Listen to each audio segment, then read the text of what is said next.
Well, it's an exciting day in Cougar basketball and for women's basketball. This is a great opportunity for us. We knew it coming in with Ohio State being ranked 20th in the country. I think they were 5th in the country in offensive field goal percentage, and to be able to hold them to 35 and out rebound, play the way we played is a great. I'm just proud of these kids. We came off a really rough road trip 2 weeks ago.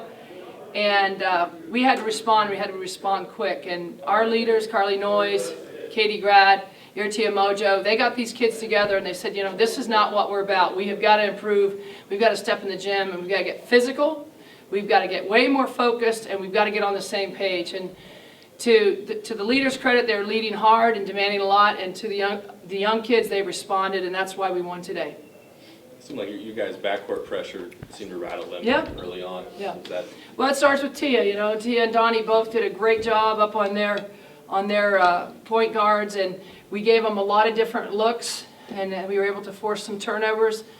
There were times that they weren't comfortable with what we were in, whether it was a matchup, was it man, was it a trapping scheme, whatever. But it starts with our point guards and how much energy they can give us up top in turning that basketball and taking that time off the shot clock. How big was Leah in the second half? Yeah, at halftime, Leah was really disappointed in their play. I mean, this is 3-time Player of the Year out of Hawaii, 3-time state champ and MVP, and she was not happy about the way things are going. And we just told her, hey, just relax a little bit and let's get to the rim. Let's get to the rim. And she did that. She responded well to that. And I think then the basket started getting bigger and bigger, and then she felt a little more comfortable outside. I think the other thing that was huge for us is that we really harped on, that we have to out-rebound teams. We got, like I said, get more physical, but we have got to win the 50-50 balls. And tonight we had some incredible hustle plays. I mean, hustle plays for the ages, and every little one obviously mattered because it really was a 3-point game, with a minute to go. Yeah, speaking of those 50-50 balls, how big was that rebound at the end on the missed free throw, and you guys got another shot clock possession? Yeah, and that's the little things that some of the focus that we've tried to get better at, just understanding every possession is so precious, but you got to make it happen. And today, obviously, it was a huge possession for us. So hats off to the entire team for focusing on it, because you never know who's in that situation depending on the shooter, to stay focused on what our scheme is on that rebounding situation. Oh, sure. And I was going to ask, where does this win rank for you? For Mike and I, we're both, Buckeyes, former Buckeyes, and we've gone back there twice and come up short. And we had the Cougs there last year up 9 and ended up not winning that game. And but most importantly, I think we made a statement today in Cougar women's basketball, and this is where we want to be. This is where we've been trying to head this program, and we were able to get it done. Now we want to build on it. But we know what we're capable of now, because that's a very good team, very talented team, and one of the premier coaches in the country with Jim Foster. He's obviously going to the Hall of Fame this year, and he's been around the game for a long time and been very successful. So it's exciting, and we're really happy. Most importantly, we're happy for this program and our players. Oh, sure. And all the alumni, everybody that continues to support us and believe in what we're trying to accomplish here. We're on our way. What would you have said if someone would have told you before the game you would have held Ohio State to 1 of 17 from the 3-point? No, I mean, that was one of our biggest fears, especially with Taylor Hill. What an amazing player she is, an All-American on both ends of the floor. It's uncharacteristic to really see an All-American player play both ends as well as she does.